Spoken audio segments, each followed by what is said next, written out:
Hi, welcome to another episode of Explore the Spectrum. Today, our guest is Kathy Haugen from the Autism Treatment Center, and you're in Dallas. How are you doing today? Great. How are you, Jeanetta? Doing really well. Thank you for asking. It is exciting to hear about y'all's program because from what I understand, it is somewhat different than other services that are available. It looks like there's a lot of commonalities with autism and in our community, but when I understand your program to be 24 hours a day, 365 days a week, that makes it unusual. So help us better understand what the treatment center is. Well, I work as the education coordinator, so this is quite different. I've been in public schools for most of my career, so coming here was different because we care for most of these individuals 24/7. And so we have the school, we have an ABA clinic, a speech, OT clinic, we have adult services, and then we have 18 group homes in the community. And some are set up we have 4 children's group homes and all the rest are for our adults. And some of our students have come to us through CPS placement over the years. And then when they reach the age of transition, some of them have moved from the CPS teaching homes into our HCS adult homes. Some of these folks have lived here most of their life when you consider we started providing services in 1976. So that's an excellent point to make, that you've got a very wide variety of people that you're treating and working with. What is your youngest age that you treat? Well, in our ABA clinic, we have 3 and 4-year-olds. And in the school, when I started here, we had a 7-year-old.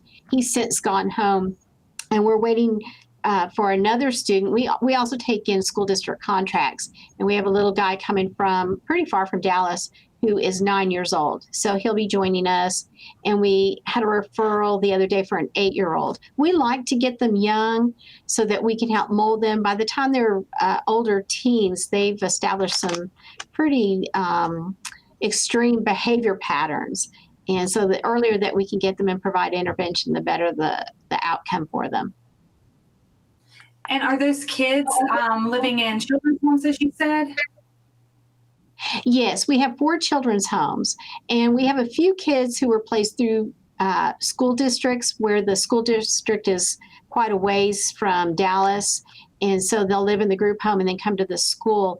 And then we have most of the kids in the group homes are placed here through Child Protective Services, and they receive services in the school, but we also have enrolled them in some of the public schools. Some of our kids whose behaviors aren't as severe, they're more verbal, more social, and will benefit from that public school placement. But the kids who stay in the school are the ones who really have the most challenges in a public school setting.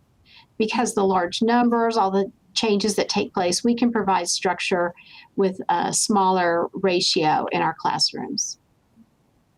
So does that mean that some of the children that you're dealing with, so I'm thinking that more extreme behaviors might be a regular thing in your world, for them to have ended at your doorstep, that you're working with a few behaviors that might not be perfect or most desirable. Yes, and so we have a great maintenance crew that will fix the holes that they put in walls or fix the windows that they kick out. And we use plexiglass everywhere. Yes. I imagine that you do. I'm encouraged that you guys have a facility like this, and I would love to hear some of your success stories. What would be something that you would be most proud to share with us? Well, I have kids who've come from some pretty traumatic backgrounds, and I'm excited right now I just registered 5 of them for a summer camp at my church's regular ed summer camp. I took 4 of them last year, and just to see them grow from that experience, and they went from very traumatic backgrounds, being educated in our day school, which is a TEA approved school, to now enrolled in public school, and just watching them grow. And one of our kids is in a program where he's learning to ride the public transportation, and the school district is working with him on that, and we support him with that. We have another student who is now enrolled in a Texas Workforce Commission type program in the public. He's working at CVS this summer. And we've had others go on and live in the community, which is very rare considering that the type of people or the challenges that our folks have. But mainly we provide services and try to provide a good quality of life. And they're happy, they have their structure, they're safe, and love coming here every day. That's incredible. And I'm happy that a facility does exist to help with some of these different behaviors because, parents are only skilled and equipped to handle so much.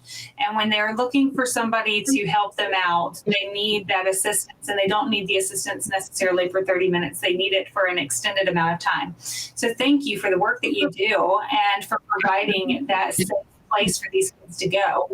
If we have a viewer right now that is interested in learning more or donating anything to you, what is the best way for them to get a hold of y'all's facility?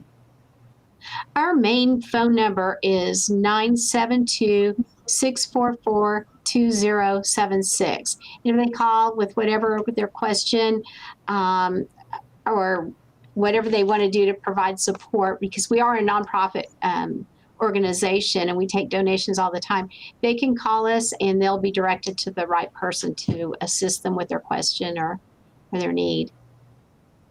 Well, I'm appreciative of your time. I wish we had more time so that we could have dove into this a little bit more.